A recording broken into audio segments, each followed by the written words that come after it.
I got into photography because I was not very good in Latin at school.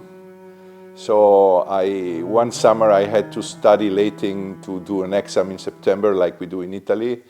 And I had an uncle that was teaching Latin and Italian literature, and so he gave me he was giving me some lessons during summer. But he happened also to be a passionate amateur photographer, a Leica owner, and with a dark room in the room next to the studio where we were studying Latin, and so we were spending more time in the dark room and in taking pictures than studying Latin. So he taught me everything at the beginning. He had an M5 at the time, and he gave me my first camera, an Olympus OM1 with a 50mm lens, perfect camera to learn photography. And I mean, it's the first time I started pressing the shutter, and then I started seeing the picture coming out in the developer in the dark room. I felt a kind of magic that has never left me.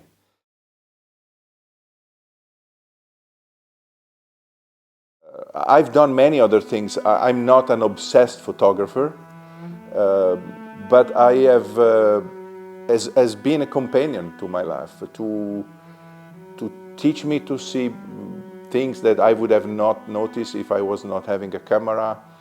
I really enjoy the act of photographing. Sometimes I'm not even interested in looking at the pictures immediately. I'm not, and that's what I like of film, but I also apply it to digital. So when I come back from a travel or from when I've shot pictures, I never go immediately to the computer, even if it's digital, and look what I've done. I let them sit there and I go later, because my mind is set that I like the discovery, and so I like discovering what I did, and sometimes you really say, wow, I nailed it. And I posted a picture recently on my Instagram, which I took this summer while walking, of a girl walking and two men looking at her with another man sitting. And this is what I learned from Meyerowitz. The beauty of especially in street photography, is when you are able to put in your picture elements that have nothing to do among them, but in your picture, for a fraction of a second, they become something unique, something that gets together.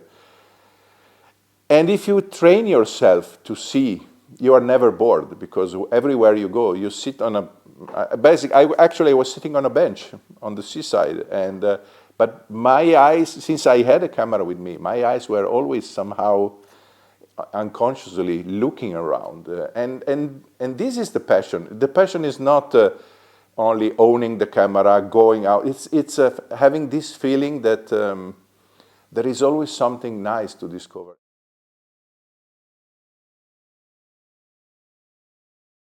And that's the difference between a camera and a smartphone, because also a smartphone, theoretically, it's a camera. Smartphones today are great cameras. But with a smartphone, you somehow are reactive. So you react. If you have a camera with you, you are proactively hunting and looking, and you are more conscious that you are of what is around you. So your level of attention, at least for me, goes one level higher, and that gives different results. And again, I enjoy making the picture, even then more, or taking the picture. The meaning might be different. I enjoy the journey more than the destination.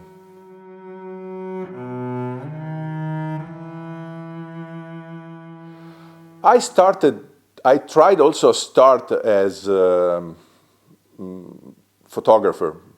I'm 58, so I was just 20 in the magic years in which of the fashion in Milano in the roaring 80s where the big fashion was in Milano, so there was a lot of work and to pay for university studies, or not to pay for university, but to have more money while studying, I was taking pictures. I was shooting at shows. I was making book for models. I was trying my way. But I decided that it was not what I wanted to do as a profession. Maybe I was not good enough, or I was having not the necessary commitment that you need to have to be a professional photographer, that you have to deal with tough moments, tough times. It's very difficult to be a professional photographer. It is even more now, but it was difficult also at the time. I chose to live photography as a passion. I call myself a photo amateur. And I think there is nothing bad in this. I mean, it's great, because amateur means love, and I love photography, and it's a very positive emotion.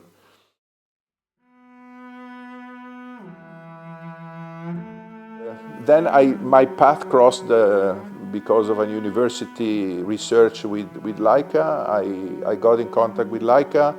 I made a study about Leica, and when I finished, they asked me, and that was back in '93, to stay in the Italian distributor of Leica, and I worked for some years there, and then I went to do other things in life.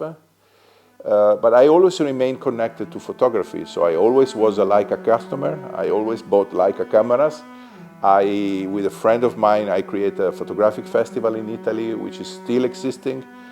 And then somehow, in Italy we say, love makes big circles, but at the end it comes back home.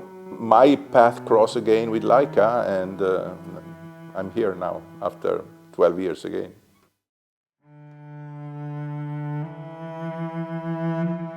Transferred in a very simple way. I am easily a customer of Leica. So I have to feel that what we are saying is good for people who love Leica and love photography like I do. Because one of our brand values is authenticity. And when you are someone like me that love photography and love Leica, you immediately spot everything which is not authentic. And all our customers spot if something is not authentic. But this passion is not embodied only by me. If you speak with my colleagues, they have a great passion for photography. The majority shareholders of this company, the Kaufmanns, they have an incredible passion for photography. Everyone in this company has passion for photography. And the other different thing from many other companies, not because we are better, but because we are probably smaller or we have a different heritage, we are more accessible. Every one of us loves to stop and speak with people about photography. It happens very often to me to sit with customers and at events and not speak about maybe the new product that we have launched, but just speaking about what film do you use? I've done this. Look at this picture. Look at this picture. That's passion. But this is the nice part of my job, and I'm one of those lucky person that does a job in something that they love and makes your life way better.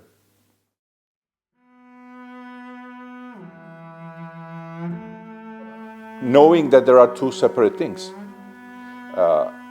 Business is one thing, passion is another. So you don't need to mix up and create confusion by what is your gut feeling that comes from your passion and your rational thinking, or maybe the two sides of your brain, left and right.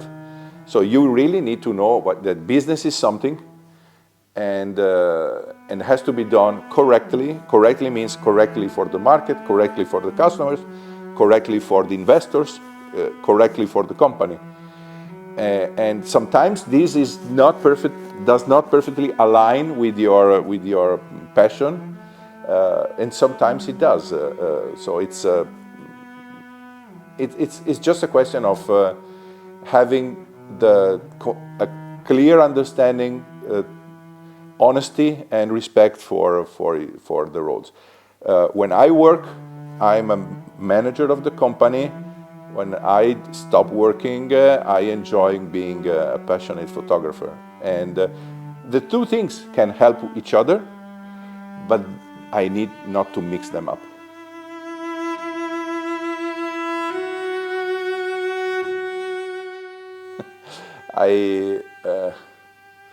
I think that is not only for cameras and for photography. I mean, every motorbike brings you from A to B, but if you look, people want to buy a special. There is not, let's say, there is not a logical reason in 2024, 2023, to drive an Harley Davidson for performance reasons. Yet, there is a lot of people that would never drive anything else. And a Leica, I think, has two sides in terms of inspiration. One, and this is about the M more, it gives you some limitations that if you embrace them in the right way, enhance your inspiration. Manual focusing, only one lens, no zoom, some mechanical approaches to photography helps you to develop. I remember a talk by Ralph Gibson, which left me speechless, like Ralph very often does, because he's a very clever person. And he said that at a certain moment he changed lens, and the new lens had only 1 meter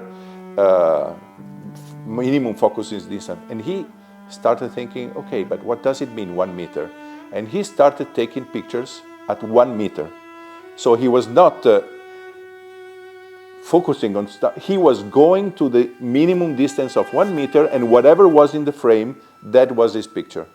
Which means he has brought a limitation to become a form of inspiration. And he has made a whole book of photography out of that, which means that is clever thinking. And the other is that in everything, if you have the pleasure of the tool you are using, if the tool you are using gives you pleasure, and this might be a fountain pen, this might be a watch, there is a haptic pleasure, there is a visual pleasure. If you have a pleasure in having with you and using that tool, it's automatically inspiring you to do something else. And it's not about Leica is better because Leica is different. We never say it's better. And you can find the same pleasure with a Q, you can find the same haptic pleasure with an SL camera. And again, when you go to the M, you have some limitation that helps you. But these limitations have to be something that makes sense. For example, as we said before, shooting film, it has something that, because you like it, because the process is something interesting for you, not because, oh, if I shoot film, my pictures are more worthy. No, it's not. If your pictures are not good in digital, are not good in film. If they and again, good or bad, beautiful or not, when I speak about picture, yeah, I can see a nice picture. I can see a picture that is not nice. But when I'm touched by a picture, it's always because it's meaningful and not because it's nice.